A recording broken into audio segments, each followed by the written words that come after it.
Have you guys ever wondered why there's those people out there, making thousands of dollars from their Amazon business or their online business, but they're only working like a couple of hours every day? And on the other side, you see people, working 10, 12, 14-hour days and they're still making less than the other guy. The biggest lie that I was told was working hard is the only answer, right? Work hard but the people who work the hardest always win. And as you can see the blue collar workers, you can see construction working 20-hour days. They're not making the most money, right? Once I learned this one concept, everything changed about how I run my business, how I even run my life, right? And this one concept is really just delegating, learning how to delegate, learning how to build systems around the stuff that you're doing so you could teach somebody else how to do it. Delegating is one of the most important things, and building systems could be hard at the start. It could be intimidating at the start. That's why most people always hit a cap with their business, because they think they could do it all themselves. They don't know how to build systems. They don't know how to delegate. They don't know the power of delegation. They think they could do it themselves. They don't want to share the piece of the pie. They don't want to get over that learning curve of learning how to build systems, and that's why they're never able to scale, and that's why they're working a job in their business instead of running it. In this video, I'm going to show you guys exactly how to build systems and delegate your Amazon business to the T. Without further ado, let's go ahead and get to this video. Okay guys, so the main issue that most Amazon sellers just face and why they don't grow is because they're just not delegating enough, right? That's why they're stuck at, those 5, 10, 15K months, right? Because they're not delegating. It's too intimidating. They don't know what to do to delegate. They don't know what to delegate. So the cause of that is they're doing everything. They're sourcing, they're doing admin work, they're packaging orders. And the effects of that is now they're getting burnt out, right? They're not scaling fast enough, thinking about quitting. Oh, Amazon is too hard. I don't know how these guys are doing 100K months. I don't know how they're doing 50K months. They think it's impossible. They think that there's this little secret method that everyone knows that they're just not aware of. And I'm gonna show you guys exactly that. It's not a secret method. It's just learning how to delegate and learning how to build systems. So we have our solution over here with Amazon FBA and arbitrage and even wholesale too, right? The two biggest solutions, the two biggest ways you can go, right? What are the two biggest bottlenecks and issues that you face when you're scaling a business? I don't have enough leads and I'm too busy, and I don't have enough leads and I don't have enough time, right? These two solutions over here will literally change everything for you, right? The first solution I want to talk about, hiring a virtual assistant. Hiring a virtual assistant is one of the most important things because you can get him to literally do anything, right? So whatever your issue, maybe you're getting a lot of returns, right? And you don't want to verify that the item actually deliver or not. That is something you get a virtual assistant to do. See if you get ungated for some items. That is something your virtual assistant can do. Sourcing for 8 hours. That is something your virtual assistant can do. When a supplier sends you a catalog email of 1,000 items to look at, right? There might be some gems in there, but you personally, you don't want to look at all those products. You don't want to, vet each one 10 lines of Excel sheets. You don't want to do that.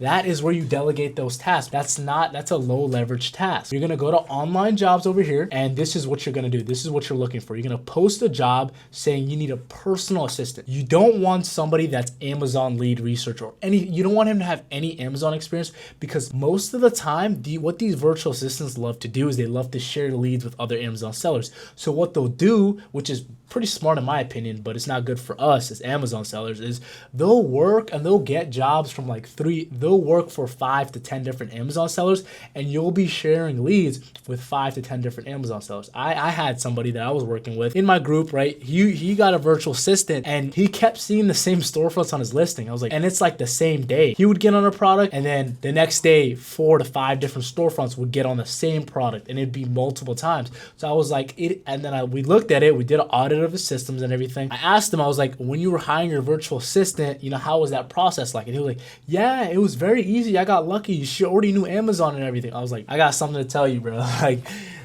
that virtual assistant is 100% taking advantage of you, right? So this is why this is straight up sauce over here. This is going to save you so much. This is going to save you a headache, because if you get a virtual assistant, right, that's the highest leverage thing you could do. This is going to be the biggest ROI, so you want to do it right. On your job description, she must have a computer. She must speak English, obviously. It would be nice if she understands charts, math, and data, because that means she's just a smart, bright person. The next thing is she has to be comfortable with just changing daily tasks, because with being an Amazon seller, right, you're going to have different needs, different times. So being flexible is going to be super important. Salary, you want to go you want to be full-time, right? You want to 40 hours a week full-time, you could do flexible, right? You don't want to be, you could do flexible time, right? So pay them about $2.50 an hour to $3 an hour. That's a lot. That's a lot in the Philippines. That's like a full-time income, like a doctor's salary. So don't feel bad about that. And then required skills, just say Google Sheets, English, and data analysis. You don't need anything crazy because you're going to teach her. After that, this is where most people fail when they get to this part, right? have an SOP ready for the person that you hire. Most of you guys are probably like, what is an SOP, bro? What language is that, right? SOP is a standard operating procedure that you're going to give the employee that you're hiring, right? When I hire somebody for my team, I have an SOP ready for them, get them to understand what they're going to be doing on a daily basis. What are some things that are no-go? What are some things that are yes, let's do it, right? And it just gives them a lot of structure, right? The last thing you want is be paying a virtual assistant and the virtual assistant doesn't know, what she's doing or he. Okay, so this is an example of our SOP over here. General requirements, minimum profit, $3, minimum ROI. Like we're just making everything easy for him just to look and digest so we know what we're looking for every single day. Keep chart requirements, right? And we have a rating system over here. And when he puts his products over here, everything is organized, then we're rating them. So we're giving them feedback every step of the way, right? And we're communicating with him, right? We're communicating with him every single couple of days or every single day. So it's impossible to make a bad hire when you have this type of level of communication. So the number one tips I would advise for somebody just starting out is just when you're hiring an employee, you want him, first of all, you have to be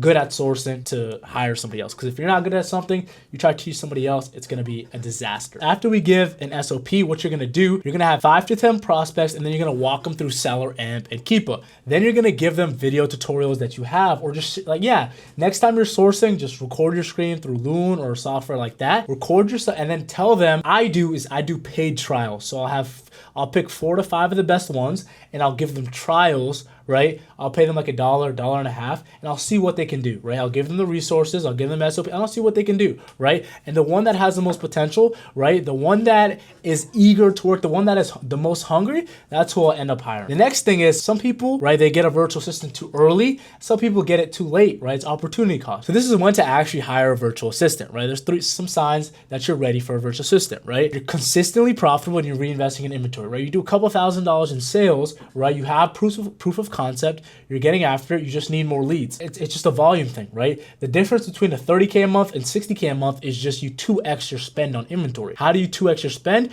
You 2x your product. It's a math game. It's literally all math, right? You master sourcing and can confidently teach it. I just talked about this, right? If you're not good at sourcing, if you're bad at sourcing, you're a virtual assistant sourcing. Next, you're spending too much time on repetitive tasks like sourcing leads, repricing, data entry, booking. All this stuff could be delegated. These are low ROI tasks. These don't move the needle.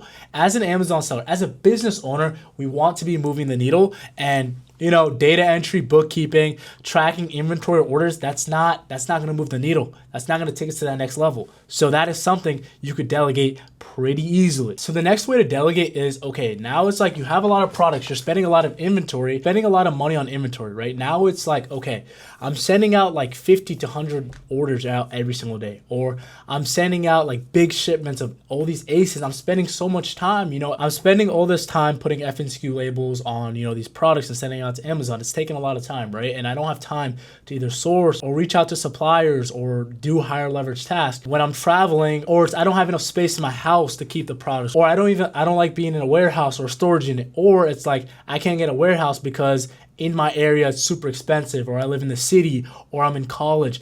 Prep Center is going to literally solve every problem because you don't have to touch any products, right? This is where you kind of take the delegation to the next level. This is where you're generally printing money off a computer because you're spending money on inventory, you're sending it to a Prep Center, they're handling fulfillment, they're doing everything for you. And your only job is just to find it at a low enough cost, at a low enough margin to resell it for the high on Amazon. This is where it fully becomes passive, semi-passive.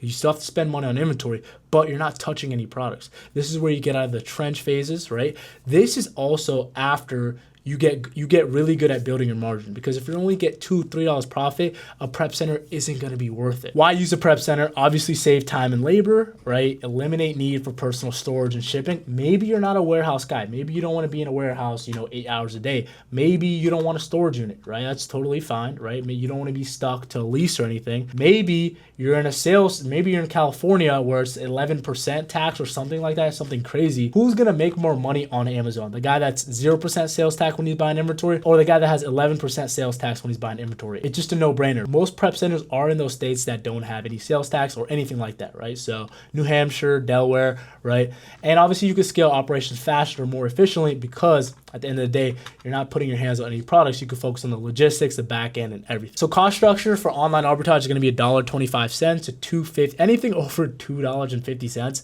they're scamming you. Don't do it, right? Don't do it. And locations preferably in tax-free states, right? Guys, with the price, if you have like 500 units or 1,000 units of one thing, like it's a wholesale order, you could get a nice price. You could get under $1. I've gotten prices like 65 cents, 75 cents. It's all about negotiation. It's all about network. It's all about who you know. Make sure you reach out to Amazon sellers. You can reach out to me if you don't know a good prep center. Hit me up on IG. My DMs are always open, right? I'll refer you to some great prep centers. Word of mouth recommendations, obviously, over here. Those are my requirements for prep centers, right? That's the basic gist of that. Just like the before, when to use a prep center, right? Some people do it too soon. Some people do it too late, right? So when to use a prep center. It's ideal when you're hitting 1,000 units per month, right? And it's getting too crazy. That's when you just hire a prep center, start sending it there, right? Saves time for high volume sellers. We all want to be high volume sellers. We all want to be moving a lot of products through Amazon, right? So we all want to be high volume sellers. Especially useful for those with a 9-to-5 jobs. Especially useful. If you have a 9-to-5 job, you're still trying to make this work, right? Prep center is a great opportunity, right? If you're in college, you're out of state,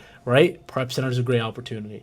If you're traveling even to Africa or something like Europe, prep center is a great opportunity. Great for sellers and high sales tax too. If you're in like California or something like that, and you're spending, thousands on, inventory, it'd be a great move to kind of, or because some of those websites, some sites, they don't allow sales tax exemption. So you'll be at a big disadvantage. Think about hiring a prep center. Useful if you have capital, but limited time. This is obviously good. It is also useful, right? You don't need to have capital. You don't like insane capital. If you get good at building your margins, you can, you won't have to worry about that dollar or two out because you're so good at manufacturing your margin, cashback, discounted gift cards that it doesn't matter. You want your time back, right? That is the end, right? Hopefully you guys learned a lot from this video. I just gave you 2 ways to scale and delegate your business. If you genuinely learned from this video, make sure you guys like, comment, and subscribe. If you guys want to work with me one-on-one to see how we can start and scale your business to 10K a month and above, book a one-on-one call with me to see how we could scale your business. And I'm gonna see you guys in the next one. Hope you guys enjoyed.